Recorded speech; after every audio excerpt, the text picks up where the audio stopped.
tinggi sangat ke? Cuma ni je.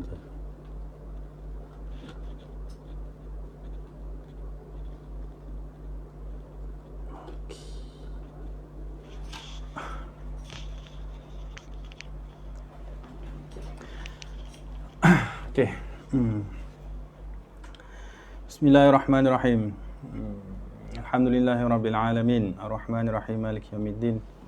Wassalatu wassalamu ala asyrafil anbiya'i wal mursalin wa ala alihi wa sahbihi ajma'in.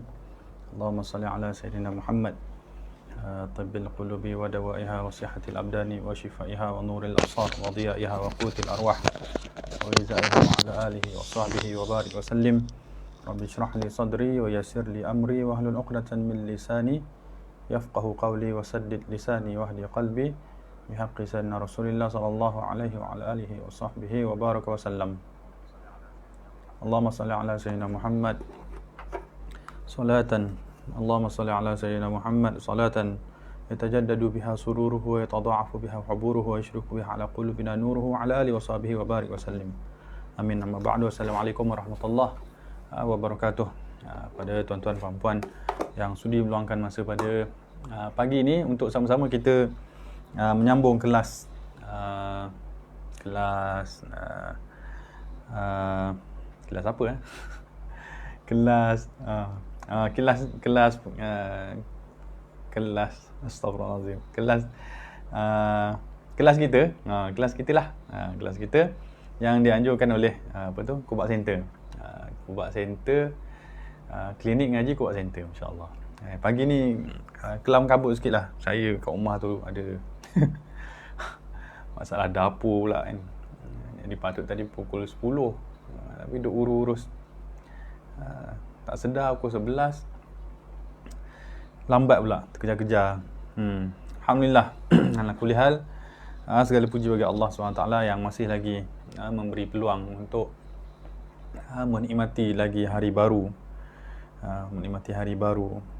walaupun hari itu mungkin hari baru itu mungkin tak seindah hari sebelumnya, tapi masih lagi baik kan, masih lagi baik, kerana hakikat kehidupan kita bukan tentang hari ini semata-mata. Hakikat kehidupan kita tentang hari esok, yang mana hari esok tu bukan tentang dunia pula, hari esok tu tentang akhirat. Maka di hari akhirat nanti akan hitung semula kan, segala perilaku kita kan. Yang mana perilaku yang kita nak tengok tu adalah ketaatan kepada Allah SWT. Allah Ta'ala dengan maha bijaksananya tahu di mana hendak meletakkan penilaian terhadap hamba-Nya. Maka ada kala kita rasa ketaatan kita sudah cukup kan untuk memberi jaminan memberi jaminan dalam hati kita yang kita ni akan selamat di akhirat. Tapi ada tak semestinya begitu kan, sebagaimana yang Rasulullah SAW maklumkan, ibadah ketaatan itu, ketaatan amal ketaatan itu tidak mampu menyelamatkan seseorang. Yang menyelamatkan atau yang membahagiakan seseorang di hari akhirat adalah rahmatnya daripada Allah SWT, kasihnya Allah, redanya Allah dari akhirat itu.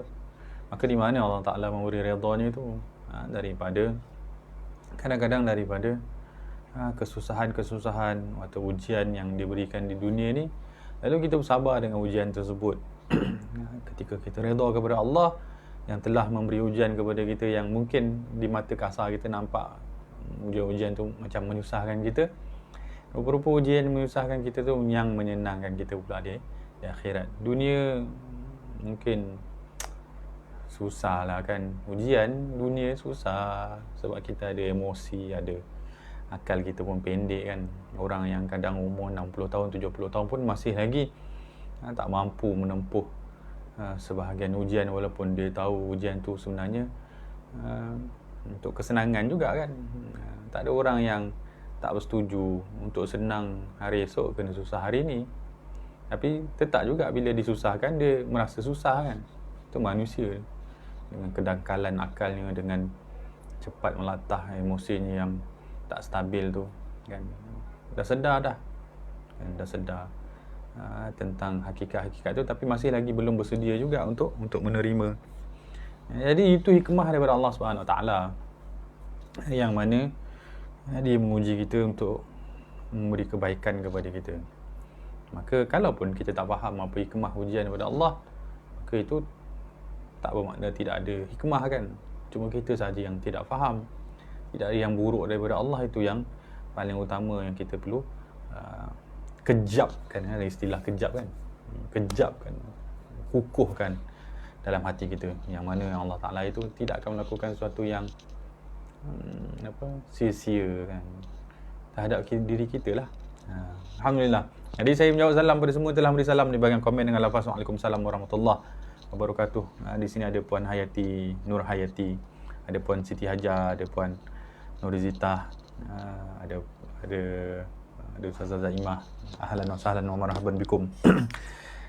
Terima kasih kerana masih lagi sabar menunggulah, setialah. Itu bahagian tuan-tuan dan puan-puan kan. Menunggu tu menyakitkan kan. Menunggu tu menyakitkan. Kalau tak percaya, tanyalah suami-suami yang menunggu isteri tu. Kan, menyakitkan. Tapi itu bahagian daripada perkara yang indah. Nanti dikenang-kenang kan, masa muda-muda kan, suami tu menunggu isteri tu marah-marah kan. Nanti di hujung usia boleh cerita perkara tersebut pada cucu-cucu tentang nenek dia yang lambat dulu tu dalam keadaan tersenyum kan. Jadi hikmah lah semua. Itu bahagian kebaikan. Dunia saja baik, akhirat insya-Allah baik. Jadi itu bahagian tuan-tuan, perempuan, bahagian haji-hajah semualah yang Allah Ta'ala akan hitung termasuk dalam kebaikan. Kerana kita pun tak ada masalah lain dalam majlis pertemuan kita ni melainkan untuk mendekatkan diri kita insya-Allah kepada Allah Subhanahu Wa Taala kan. Jadi niat-niat kita tu adalah niat-niat yang personal, yang setiap orang akan dapat bahagiannya masing-masing kan, menurut kadar hatinya lah kan. Baik, macam yang kita maklumkan minggu lepas, kita akan baca 2 kitab lah kan. Saya sukalah baca 2 kitab dalam satu pengajian tu, sebab kalau baca satu kitab nanti saya melalut kan. Syarah panjang sangat, nanti tak habis kitab. Jadi bila ada 2 ni rasa macam boleh baca banyak lah sikit, boleh syarah pendek-pendek, tak membebel banyak sangat lah kan. Kadang membebel banyak sangat. Jadi bila ada 2 kitab ni, insya-Allah boleh ringkas-ringkas dan ambil yang isi padat je lah kan. Jadi kitab pertama kita yang kita baca dah beberapa bulan, 40 hadis cinta. Patutnya 2-3 bulan khatam dah 40 hadis je pun. Tapi seronok kita ni menghayati kandungan hadis-hadis Nabi SAW ni. Jadi kadang-kadang terkesan syarahannya pun jadi panjang pula. Ni 40 hadis cinta. Yang kedua adalah kitab Ayyuhal Walad. Kan, ni kitab yang kita baca minggu lepas, baru satu perenggan yang kita baca minggu lepas, karangan Imam Hujjatul Islam Imam Al-Ghazali rahimahullah taala. Ni kitab motivasi amal kan. Tak apa. Ini kita baca dulu 40 hadis cinta. Kita sebelum ni berhenti pada hadis yang lupa nak tulis. Minggu lepas kita baca pada hadis 25. Hari ni kita baca hadis 26. Muka surat 78. Hadis 26 muka surat 78.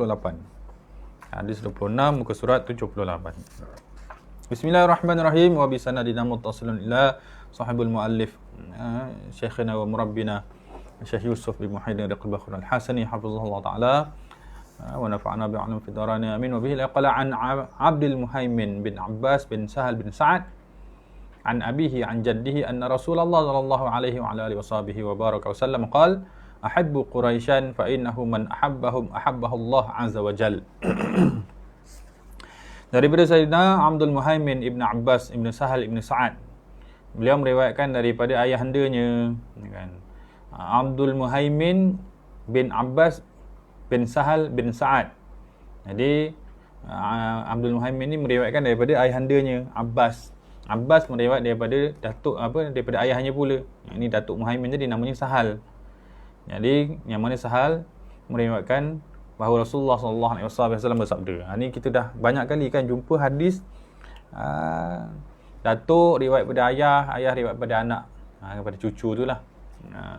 Jadi dia ilmu yang disampaikan dalam bergenerasi itu kena contohi. Kena contohi. Sebab tu kita tengok anak-anak kita tu saham akhirat.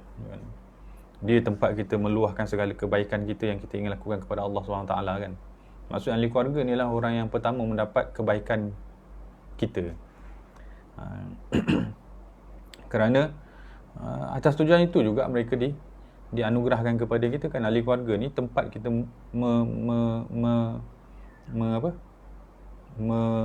melaburkan kebaikan kan. Bila bujang seorang, amal dia sikit, amal kalau banyak pun masih sikit seorang ni. Bila keluarga, amalnya jadi banyak bentuk kan. Gurau suami isteri, senyum suami isteri, hidang air isteri, perbuatan yang nampak seperti adat begitu tu, kalau niat melakukan kerana kasih sayang, hikmah kepada sesama ahli keluarga, itu dah jadi pahala di sisi Allah. Kalau kita bujang, kita bergurau dengan orang, tak dapat pahala. Tapi kalau suami isteri bergurau dapat pahala kan, gurau je dapat pahala. Kan. Anak tu kalau hidang pada orang lain mungkin tak dapat pahala, cawan dengan hidang air. Tapi kalau dia letak cawan tu dalam pada parent dia, tu dapat pahala, khidmat. Subhanallah. Jadi ahli keluarga ni memang tempat kita dapat kebaikan. Jadi sebab tu apa yang kita dapat, maka kita orang pertama yang mendapat kebaikan kita adalah ahli keluarga kita. Jangan ahli keluarga kita jadi orang terakhir dapat kebaikan kita kan. Masya Allah, di luar orang puji-puji dia kan. Dalam rumah orang tak rasa pun kebaikan dia. Orang luar, dia di luar orang angkat dia. Dalam rumah orang benci dia. Itu tak sepatutnya. Itu kerugian lah kan. Kemudian apa yang diriwayatkan bahawa Rasulullah SAW bersabda, hendaklah kamu mencintai golongan Quraisy. Quraisy ni apa? Arab lah, bangsa Arab, Quraisy. Kerana barang siapa yang mencintai mereka, Allah Ta'ala akan mencintainya. Ini diriwayatkan oleh Imam Baihaqi dan Imam At-Tabrani. Riwayat ulama ramai ni. Keterangan kaum Quraisy merupakan golongan Arab yang termulia. Dalam kalangan bangsa Arab, Quraisy yang paling mulia. Dia masuk bangsa Arab. Kalau kita kaji, kalau tuan-tuan ada kesempatan boleh beli buku-buku sirah lah. Antara buku sirah yang ringkas padat, Rahiq Makhtum, ringkas pun kat 40 muka surat juga. 400 muka surat. Rahiq Makhtum tu kira ringkas dah, sirah yang ringkas jugalah. Maksudnya dia ringkas padat semua cerita Rasulullah, perjalanan tu ada dalam kitab tu. Nama kitab tu Rahiq Makhtum. Jadi dalam bab pertama Rahiq Makhtum tu ada cerita tentang bangsa Arab. Bangsa Arab. Jadi bangsa Arab ni bangsa yang istimewa. Kalau tak, Nabi SAW tidak dipilih ke situ. Kan Nabi kata, aku dipilih untuk dikeluarkan ke dunia ni, atau dilahirkan ke dunia ni daripada golongan yang terpilih. Jadi Nabi tu daripada bangsa Arab Quraisy. Ada banyak bangsa Arab lain, tapi Allah Ta'ala pilih di kalangan Quraisy. Maksudnya Quraisy tu mulia. Jangan rendahkan Quraisy. Sebab tu tak boleh nak senang-senang kita kata saya benci orang Arab kan, orang Arab ni tak guna. Tak boleh. Sebab itu dah mengumumkan semua orang Arab. Sedangkan ada golongan Arab yang mulia ni. Tak boleh kita sebarang-sebarang kata bencilah orang Arab ni. Tak boleh. Tidak ada adab dengan Nabi Muhammad SAW. Nabi kata aku dilahirkan daripada kalangan yang terpilih. Jadi yang terpilih itu bangsanya Arab Quraisy. Jadi statement Nabi itu merupakan satu secara tidak langsung merupakan satu arahan. Hormatilah kan. Macam ayah kata, abah nak pergi umrah ni, Jadi kadang ayah dia cakap statement, tapi di sebalik statement tu ada arahan kan. Di sebalik statement tu ada arahan. Maksudnya ayah nak pergi umrah ni, tolonglah sediakan bahan-bahan, barang-barang persiapan ni kan. Ataupun mak selalu kata bahasa kiasan kan, mak Tengok cawan tu atas lantai, amboi-amboi cantiknya cawan atas lantai ni. Kan mak selalu cakap macam tu. Dia cakap macam tu bukan suruh, oh betul lah mak cantik. Bukan, dia suruh ambil lah cawan tu, tak sepatutnya letak atas lantai. Angkatlah dah minum letak kat sinki. Kan bahasanya begitu. Nabi kata aku cinta orang Arab. Maksud dia sebalik tu adalah arahannya, maka kau kena ceritalah juga bangsa Arab tu.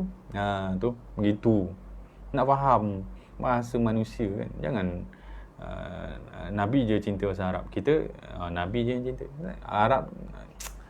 Tu lemah sangatlah akal kita kan. Kita kena bijakkan akal kita ni. Sebab akal kita kena digunakan untuk berfikir, memikirkan tentang makna-makna tersirat daripada ucapan Nabi Muhammad SAW dan bahasa-bahasa yang orang tua dulu-dulu latih kebijaksanaan anak kecil dengan bahasa-bahasa kiasan. Supaya anak kecil tu bukan otaknya lurus sempit kan. Orang lurus sempit ni kan mudah kena tipu, mudah direndahkan. Tapi orang yang bijak tu tinggi bahasa dia, ada double meaning. Itu kebijaksanaan seseorang kan. Subhanallah. Tiba zaman ni orang tak nak bahasa kiasan pula. Itu maksudnya generasinya lemah. Mungkin didikan ayahnya ataupun parentnya tak begitu kuat lah kan. Sehingga anak ni malas fikir. Cakap straight lah. Tak bijak cakap straight ni kan. Tapi orang Melayu lah, zaman budak-budak sekarang lah, tak kuat nak mikir kan. Asyik main game je. Banyak kerja lah nak kena fikir, nak kena buat. Jadi nak kena fikir bahasa kiasan ni terlalu itu lemah lah. Subhanallah. Ada hikmah. Kenapa ada bahasa kiasan? Kerana manusia tak mampu mendengar arahan. Begitu. Manusia tak mampu nak dengar arahan. Daripada arahan pergi ke arahan. Tu berat betul lah dia nak buat hati dia tu. Maka perlukan bahasa-bahasa kiasan. Dengarnya halus kan. Orang dulu berpantun, berpuisi, ada simpulan bahasa. Orang yang nak dinasihati tu ataupun orang yang nak diguraukan tu tak terasa pun berat ketika disindir ataupun ketika diarahkan melakukan sesuatu, kerana bahasa yang terlalu indah untuk direndahkan. Itu kebijaksanaan orang dulu. Sebenarnya bahasa tu kena banyakkan lagi kan. Bahasa biasa kiasan ni kena banyakkan lagi. Lahirkan generasi yang berfikir kan. Bila malas fikir memanglah, orang malas fikir memang malas buat apa-apa kan. Syekh kita sebut, ada orang tanya Syekh, saya ni amal sikit kan. Amal sikit. Syekh kata zikirlah banyak. Nak zikir pun susah je. Jadi Syekh kata fikir banyak. Fikir, orang yang banyak berfikir, dia akan banyak berzikir. Orang yang banyak berzikir akan banyak melakukan sesuatu. Jadi murid dia kata, macam mana nak fikir banyak tu? Mengajilah banyak. Mengaji malas, fikir malas, zikir malas, apa pun tak buat. Itulah cerita dia tu kan. Jadi mengaji banyak. Sebab bila mengaji banyak akan fikir banyak. Tidur banyak, mana nak fikirnya kan. Bangun-bangun lapar makan. Musim-musim PKP ni kan macam tu. Mengaji pun tidur, tapi sekurang-kurangnya mengajilah kan. Baguslah juga kan. Ni mengaji pun tidak, makan je kan. Makan tidur. Tu habis PKP gemuk pula kan. Tu merungut duit habis pula. Yalah, makan banyak sangat. Orang mengaji banyak tak sempat nak fikir makan tu. Masya-Allah. Kan. Jadi kaum Quraisy merupakan golongan Arab yang termulia. Mereka berketurunan Nabi Ibrahim mendiami lembah yang berkah. Berkah ni Mekah tu lah. Kan. Padanya terdapat Kaabah, dan Allah Ta'ala menyebutkan tentang kaum Quraisy di dalam surah yang dinamakan sempena nama mereka, iaitu surah Quraisy. Li'ila fi Quraisy ila fihim rihlat asy-syita'i was-sayf falyabudu rabb hadzal bait alladzi at'amahum min ju' wa amanahum min khauf. Ini surah Quraisy. Kerana kebiasaan aman tentera kaum Quraisy penduduk Mekah, iaitu kebiasaan aman tenteram perjalanan mereka menjalankan perniagaan pada musim sejuk ke negeri Yaman dan musim panas ke negeri Syam, maka hendaklah mereka menyembah Tuhan yang menguasai rumah Kaabah ini, Tuhan yang memberi mereka penghidupan, menyelamatkan mereka dari kelaparan, mengamankan mereka dari ketakutan. Dalam sebuah hadis yang diriwayatkan oleh Sayyidina Wasilah bin Asqa, baginda Nabi SAW menyebutkan, Surah Quraisy ni surah cerita tentang orang Quraisy ni antara bangsa yang bijak sebenarnya. Cumanya digelarkan dengan jahiliyah kerana jahiliyah dalam perbuatan mereka menyembah Allah Ta'ala. Adapun daripada sudut kehidupan, mereka tidak jahiliyah. Maka mereka ada teknologi sendiri, maksudnya mereka ada cara hidup mereka sendiri yang hasil daripada kebijaksanaan mereka dalam hal ehwal kehidupan. Orang Arab jahiliyah pada zaman tersebut, itu ada ilmu, pelbagai jenis ilmu alam. Antaranya ulama sebut mereka ni bila lalu di satu kawasan, mereka tahu kawasan tu ada orang, walaupun mungkin ada orang lalu, walaupun tak ada orang. Macam peristiwa macam mana orang Arab Quraisy musyrikin Mekah ketika tu cari Nabi sampai ke Gua Sur kan. Tahu Nabi lalu di kawasan tersebut. Ada ilmu, mengenal laluan. Ada orang tu dia musafir seorang saja pergi balik Mekah Madinah jalan kaki naik unta tanpa bimbing orang lain. Ada, dia tahu macam. Jadi kalau itu bukan kebijaksanaan, apa lagi kan. Kemudian tahu dalam membangunkan jiwa anak, mereka hantar anak mereka ke desa kan, kerana anak yang dibesarkan desa tu ada kekuatan jati diri yang besar. Dia tak besarkan anak dia dekat bandar sebab tahu bandar tu rosak. Itu kan kebijaksanaan juga. Jadi bukan jahiliyah itu nisbah kepada kebodohan dalam kehidupan. Dia kebodohan dalam beragama. Maksudnya jahiliyah tu dinisbahkan kepada akhlak yang rendah. Arab jahiliyah maksudnya Arab tu rendah akhlak kerana tak faham bagaimana cara menyembah Allah Ta'ala yang sebenarnya, terpesong daripada ajaran Nabi yang sebenar, Nabi Ibrahim dalam menyembah Allah Ta'ala. Sebagian ulama syarah, mereka ada niat mendekatkan diri kepada Tuhan, Arab jahiliyah, cuma dalam kacamata mereka sendiri kan.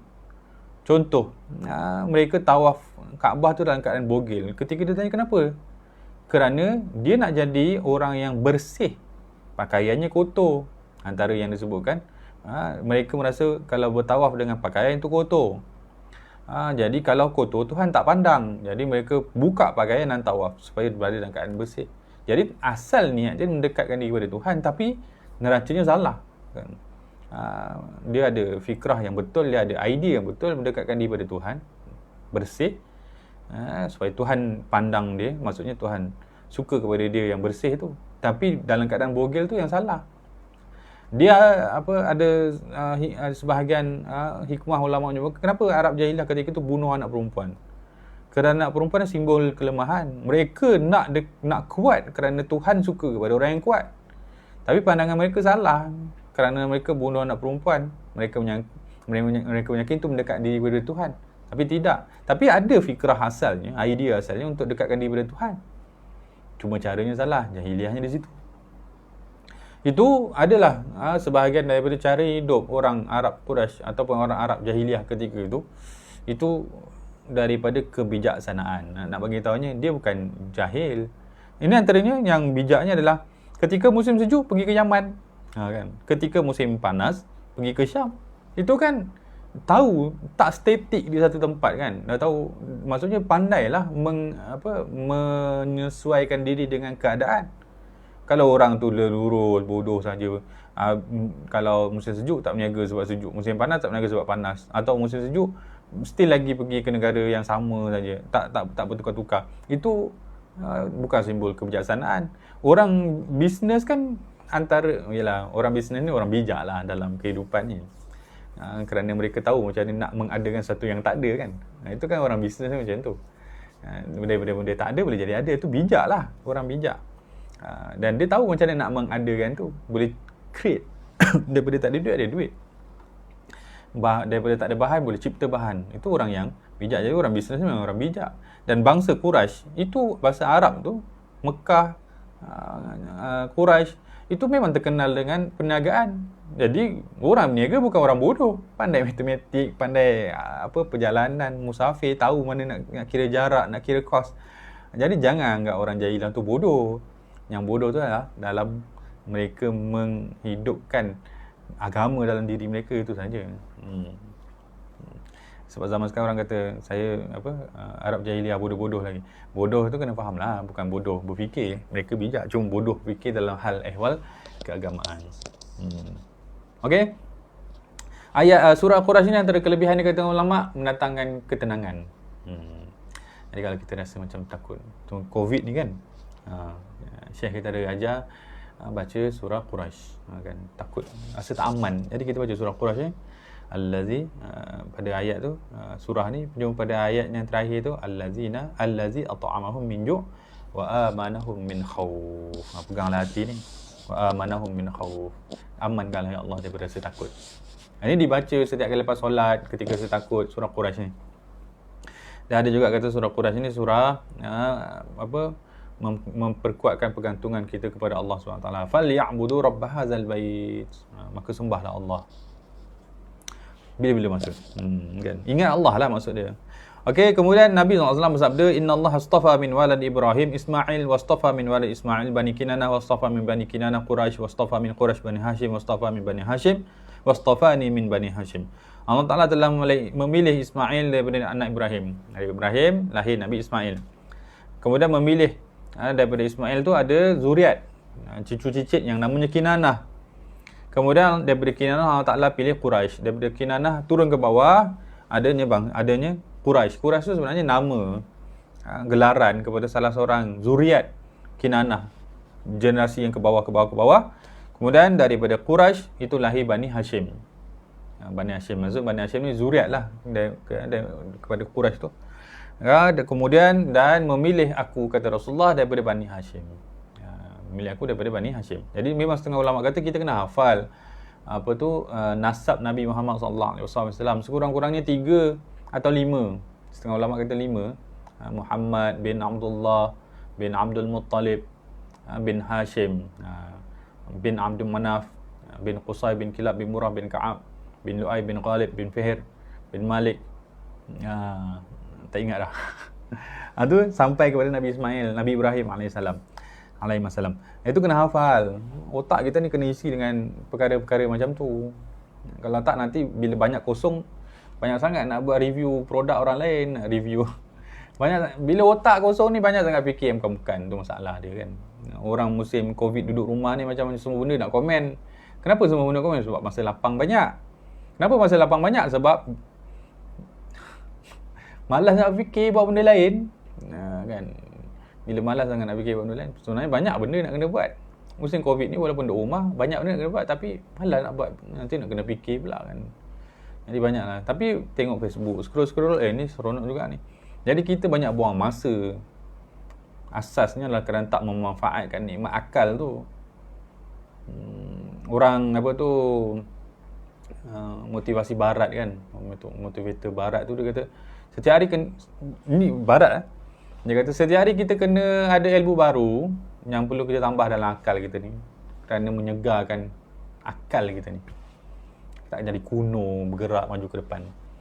Itu barat dah ada saranan begitu. Islam lebih dulu daripada tu.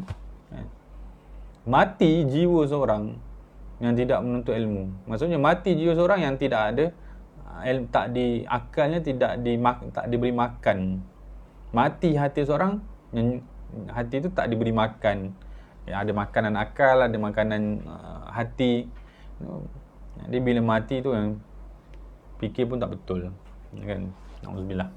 Kemudian Nabi kata lagi di sini pensyarah kata sini, mencintai kepada keturunan bukanlah sebahagian dari sifat ta'assub yang ditegah oleh Allah dan Rasulullah sallallahu alaihi wasallam. Bahkan baginda Nabi sallallahu alaihi wasallam menjelaskan tentang nasab tidak memberikan manfaat untuk kehidupan akhirat. Sebaliknya hanya amal soleh saja menyebabkan seorang mendapat kebahagiaan di akhirat. Akan tetapi ia merupakan tanda syukur kepada Allah Taala yang wajib untuk dihargai sebagai kurniaan Allah.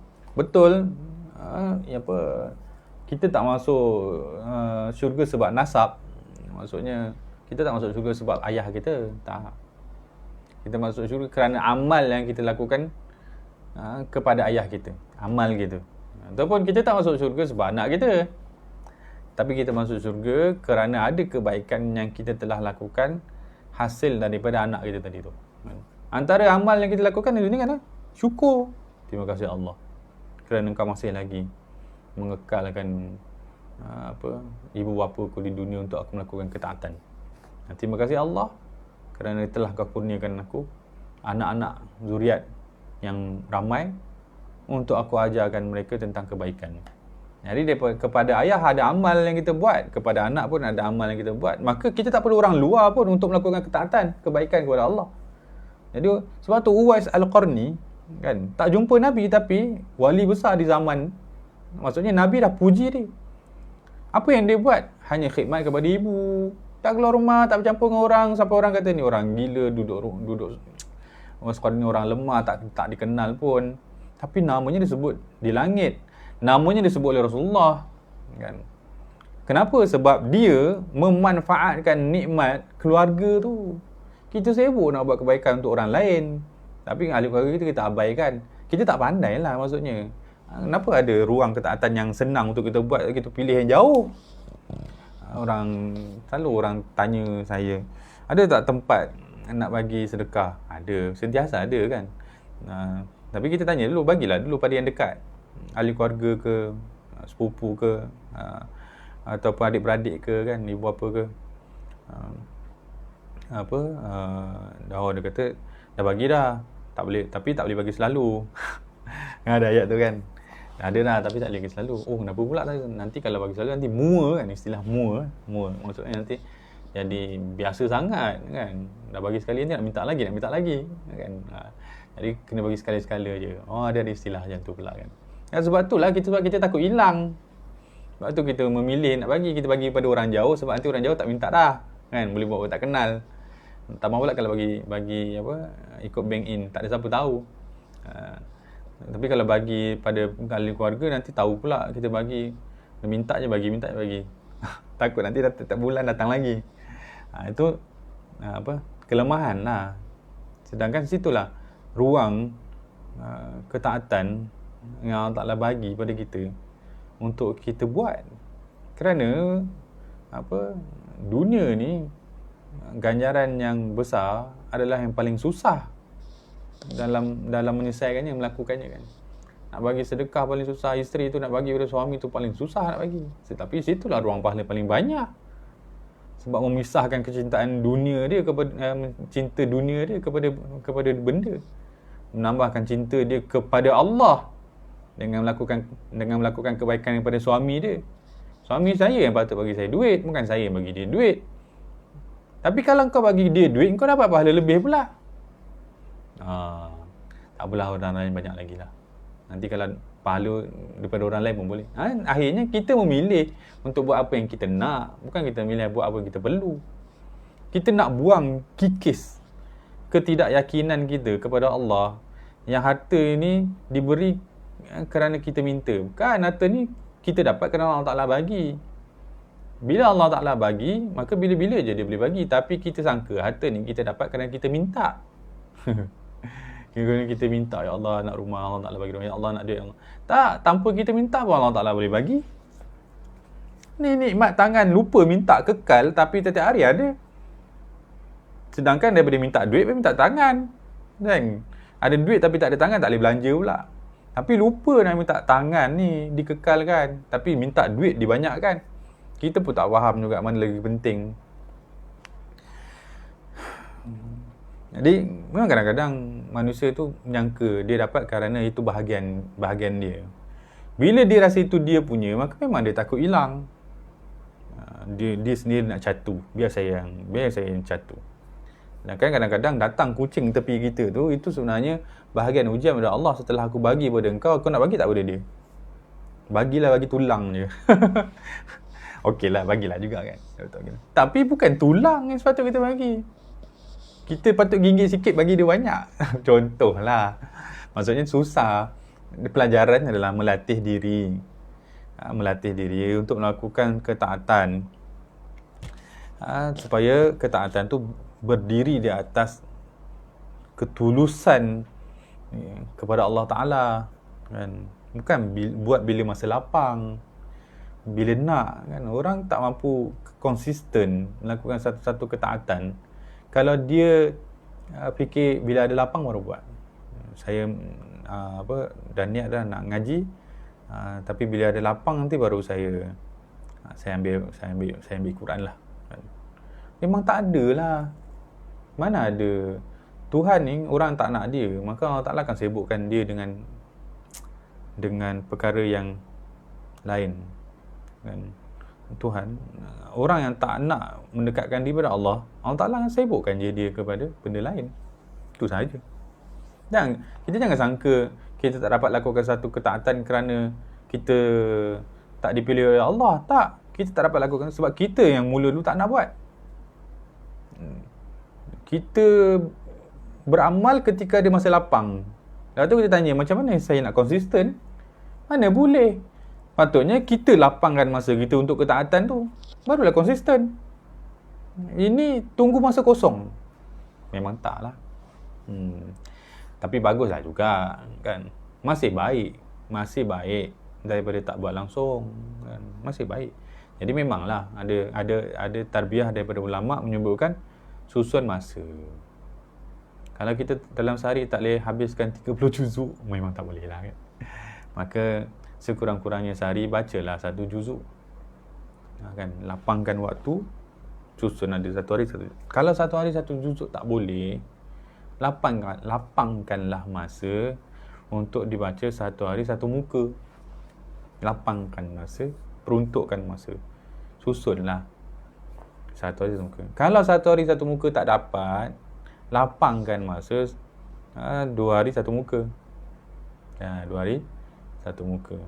Kalau 2 hari 1 muka tak dapat, lapangkan masa 3 hari 1 muka.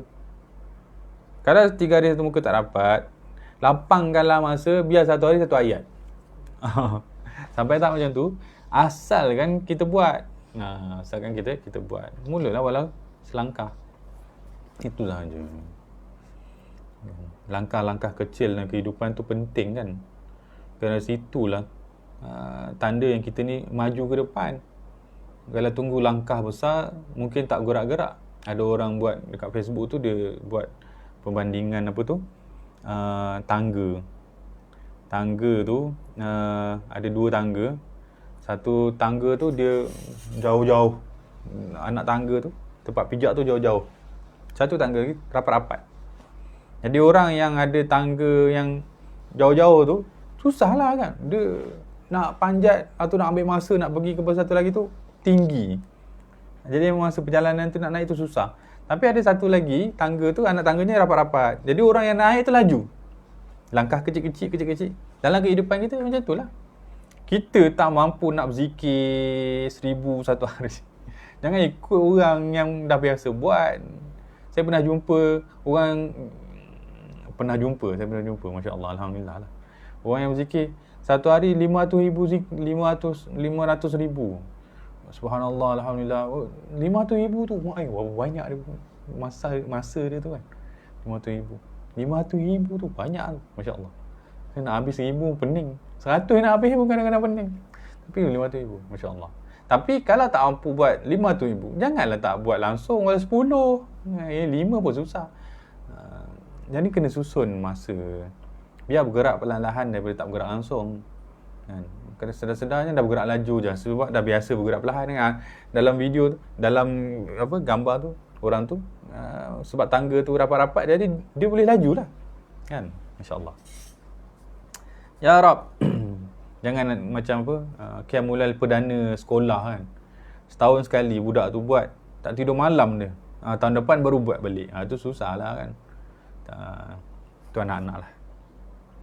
Kemudian sebaliknya hanya amal soleh saja menyebabkan seorang dapat kebahagiaan di akhirat. Akan tetapi ia merupakan tanda syukur kepada Allah Ta'ala yang wajib dihargai sebagai satu kurniaan. Oleh yang demikian, ini menjadi salah satu sebab baginda Nabi SAW mencintai kaumnya.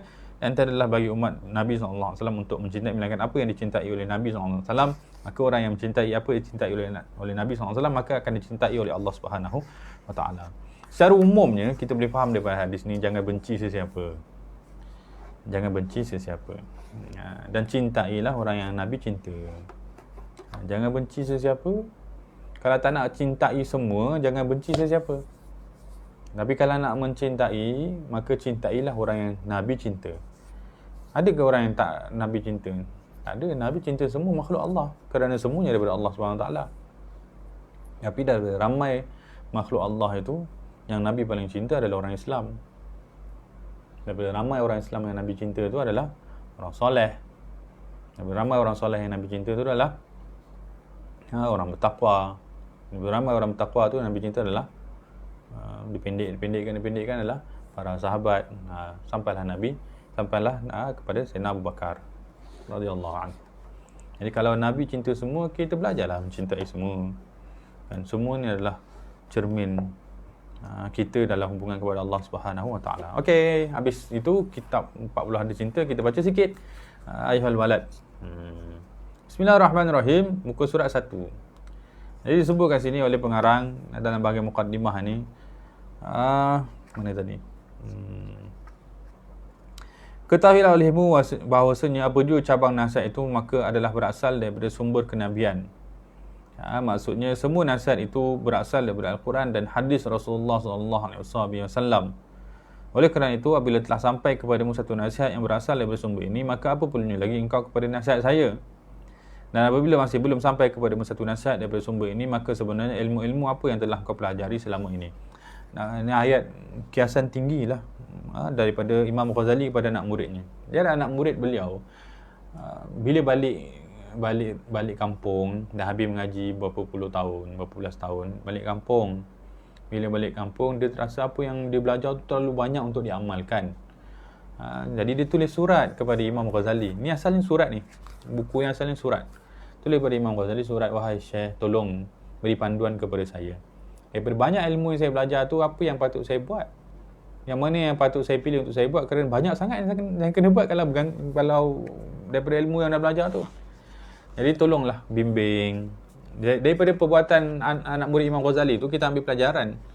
Dalam melakukan sesuatu amal, kita sentiasa perlukan nasihat seorang guru, pembimbing. Sebab tu kita pernah sebut kan, dalam proses pengajian seorang murid, dia ada dua orang guru. Dia ada dua jenis guru, dua jenis karakter guru. Satu guru ta'lim. Guru ta'lim ni guru yang mengajar sahaja. Ada satu lagi guru ta'lim dan tarbiyah. Dia mengajar dan dia membimbing. Jadi dalam kehidupan kita perlukan kedua-dua. Tak memadai kita hanya ada guru ta'lim sahaja. Guru ta'lim ni apa? Belajar, habis kelas, habislah hubungan. Kita berhubungan pun ketika ada kelas sahaja. Itu guru ta'lim. Masih lagi baik daripada tak ada langsung. Nak pilih guru ta'lim, syarat dia mesti guru ta'lim yang juga ada guru ta'lim. Dia ada guru.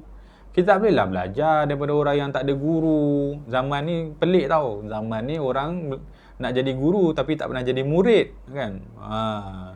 Kita pun tak tahu dia belajar kat mana, dia ambil ilmu dengan siapa, tiba-tiba dia nak mengajar kita. Orang macam ni bahaya, jangan. Sebab kefahaman dia boleh menyesatkan kita kan. Dia ibarat doktor yang belajar daripada mana, sebelih ayam tiba-tiba nak bedah orang. Tak boleh lah, mati kita nanti kan. Sesat lah nanti kalau kita belajar daripada orang yang kita tak tahu daripada mana dia. Sebab tu ada adab dalam belajar. Seorang murid kena pilih guru. Jadi boleh dia bertanya, wahai tuan guru, dengan adab, sebelum ni belajarnya di mana, ambil ilmu dengan siapa. Itu adab. Telah tambah yakin kita bahawa memang guru tersebut memiliki kelayakan, maka kita mulalah mempersembahkan. Maksudnya merelakan diri kita menerima apa sahaja daripada dia tanpa dibangkang, sebab kita dah pilih kan. Guru tu kan jodoh. Orang yang membangkang guru sebenarnya tak sedia jadi murid. Orang yang tak sedia jadi murid kerana dia nak jadi guru juga. Itu masalah dia. Jadi syarat untuk belajar mesti ada guru, yang mana guru itu juga pernah menjadi murid. Kan? Tanya sanadnya mana, belajarnya dengan siapa. Sesat zaman sekarang ni banyak kerana dia dapat guru yang sesat juga. Cikgunya punya tak pernah habis belajar. Belajar pun pergi belajar, masuk kelas sekali. Tu kan. Sekarang kan express. Sebab boleh buat duit. Na'udzubillah. Okay. Kemudian guru ta'lim, hubungannya di kelas. Satu lagi guru tarbiyah. Guru tarbiyah adalah dia selain daripada mengajar, dia juga memberi bimbingan terhadap apa yang dia ajar. Jadi hubungan antara murid dengan guru tarbiyah itu di luar kelas juga. Dan kelas ada, luar kelas pun ada. Bahkan kadang-kadang seorang murid dapat manfaat banyak daripada luar kelas. Kerana di luar kelas, dia tengok bagaimana guru dia mengaplikasikan ilmu. Ketika belajar, itu semua teori saja yang didengar daripada guru dia. Buat begini, buat begini, begini. Kan, belajar bab solat, Syekh kata ada 13 rukun, 17 rukun apa semua. Tapi di luar solat, bila masuk waktu solat, dia melihat guru dia solat. Maka dia belajar daripada guru dia, perbuatan guru dia. Bahawa praktikal solatnya bentuknya begini, sujudnya bentuknya begini. Kemudian setelah solat, maka gurunya, ni kalau nak solat macam ni pula. Di luar kelas tu semua berlaku. Jadi bila ada pelajaran di luar kelas itu lebih kepada guru tarbiyah, taklim dan tarbiyah. Jadi guru taklim dan tarbiyah ni perlu ada juga. Guru tarbiyah ni antara karakter yang ada pada guru tarbiyah, dia mengenal murid. Maka dia selalu memilih, maksudnya dia selalu membimbing murid sesuai dengan keadaan murid. Ada murid, dia tahu kalau belajar banyak pening kepala kan. Panas, pening kan. Jadi guru ni dengan kebiasaan dia, murid yang cepat pening macam ni, dia akan ajar step by step, sikit-sikit. Lain daripada tu, dia akan suruh murid dia, kamu pergi khidmat, ambil air, tolong orang lain, jaga kelas. Itu sebab murid ni lama-lama pening kan, duduk kelas pening. Ada murid yang memang karakter dia boleh belajar lama 3-4 jam. Jadi orang seperti ni gurunya akan mengajar 3-4 jam. Ada murid yang karakter dia tak boleh banyak bagi zikir banyak, dia jadi bosan, tertidur apa semua. Jadi orang ni akan dibagi khidmat yang lain. Dia akan disuruh bantu orang ataupun disuruh bekerja, berkhidmat. Tapi ada murid yang boleh zikir lama 3-4 jam, maka murid sebegitu akan disuruh zikir banyak, zikir bentuk.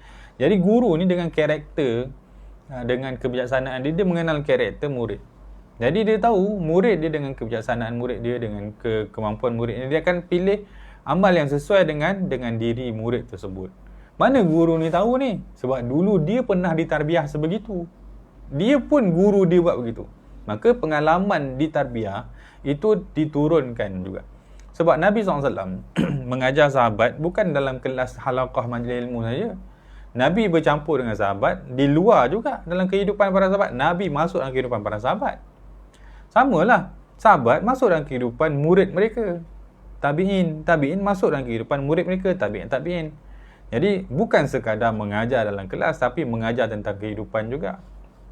Bergaul, kemudian membaca kehidupan murid, tahu murid ni senang ke susah, tahu murid ni kaya ke miskin. Jadi tahu macam mana nak berinteraksi dengan murid. Macam mana sahabat minta nasihat kepada Rasulullah. Rasulullah, apa amal paling baik? Kita akan dengar jawapan yang pelbagai daripada Rasulullah SAW. Dengar jawapan yang pelbagai Rasulullah. Kenapa Rasulullah bagi tak jawapan tak konsisten satu saja? Kerana Nabi kenal karakter murid tersebut, karakter sahabat. Begitulah dalam kisah ni, Al-Imam Ghazali kenal karakter murid. Sebab tu murid, bila dah jadi murid, dia tak boleh selindung sangat daripada guru dia. Maksud selindung sangat tu maksudnya buat soleh kan. Bila buat soleh ni masalahnya apa? Saya ada masalah kan, masalah saya sekian. Jadi guru dia selama ini membaca karakter dia begitu. Bila membaca karakternya begitu, satu pattern je, bila bagi nasihat tak kena. Tak sesuai lah nasihat guru. Bukan masalah guru bagi nasihat tak sesuai, dia tak jujur dengan guru dia. Dia datang nak belajar, maksudnya dia perlu macam ibarat orang nak tanya soalan lah kan. Saya nak tahu jawapan bagi masalah ini. Tapi dalam soalan tu dia twist. Sebab tak nak nampak macam dia punya masalah, dia cerita lah itu masalah kawan dia. Kawan saya ni ada masalah, kita tahu dah tu masalah dia. Tapi sebabkan dia tak jujur dengan memberi soalan, maka kita tahu jawapan yang akan diberikan akan dibangkang kerana tak sesuai. Jadi kalau dia jujur saja, lurus, saya sebenarnya begini, masalah saya begini. Jadi guru tu tahu sebenarnya murid ni yang sesuai dengan keadaan diri dia begini. Sebab tu kebijaksanaan guru. Tapi perlu kejujuran murid. perlu kejujuran murid. Maka anak murid ni jujurlah. Jujur dengan gurunya, bahawa dia memang tak tahu banyak sangat ilmu yang dia belajar hari tu. Banyak sangatlah nak kena buat, mana satu? Jujurlah tu murid tu. Tapi guru ni dengan tarbiyah, maka dia kata, engkau ni kalau kau tahu bahawa semua nasihat tu daripada Quran dan hadis.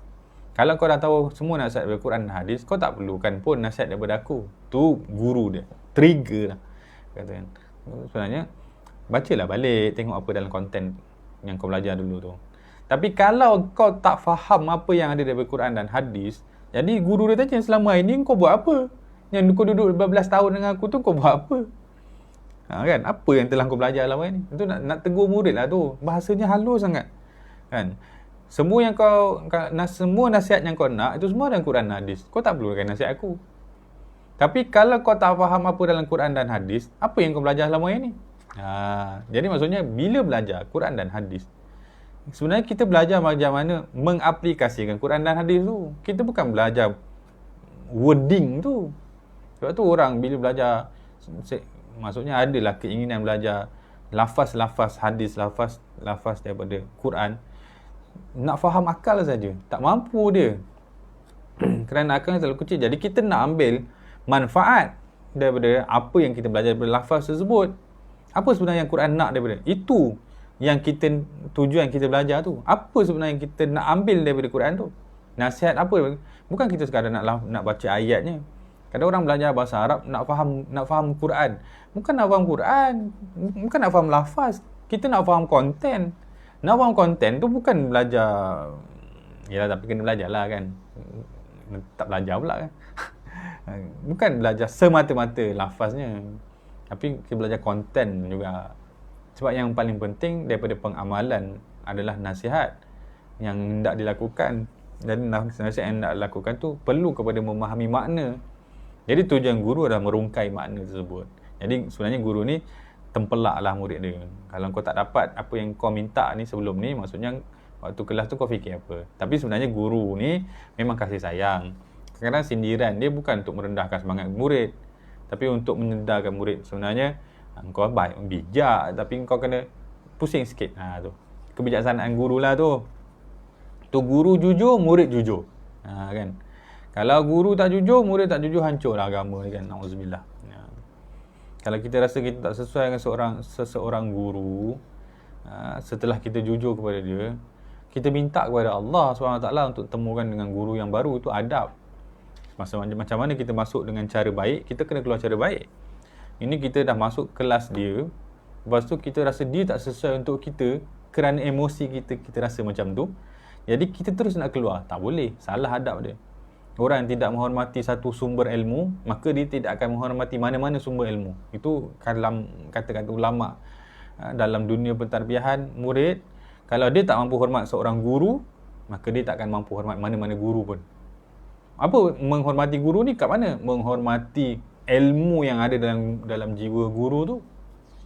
Sebab guru tu kalau pun tak menarik dia punya penyampaian, tak bermakna dia tak bagus dari sudut ilmu. Penyampaian saja. Jadi hormat dulu ilmu yang ada, anugerah yang Allah Ta'ala bagi kepada guru sebut, ilmu sebut. Maka mohon kepada Allah, ya Allah, guru ni tak mampulah saya nak teruskan dengan dia. Bantulah saya, ya Allah, untuk dapat guru yang lebih sesuai dengan secocok. Sebab memang ulama' mengaku guru adalah jodoh. Guru adalah jodoh. Dia ada keserasian kerohanian. Kita pergi kepada satu guru bukan kerana guru lain salah. Kita pergi kepada satu guru kerana guru tu sesuai dengan jiwa kita. Maka minta kepada Allah, kalau tak sesuai dengan A, ketemukan dengan B. Tapi sementara nak jumpa B, setia dulu dengan A. Kadang-kadang Allah Ta'ala sampaikan kepada hikmah Allah Ta'ala, kebijaksanaan kelembutan Allah Ta'ala. Kadang-kadang kerana A kita jumpa B. Itu banyaklah kisah-kisah ulama' kita boleh baca.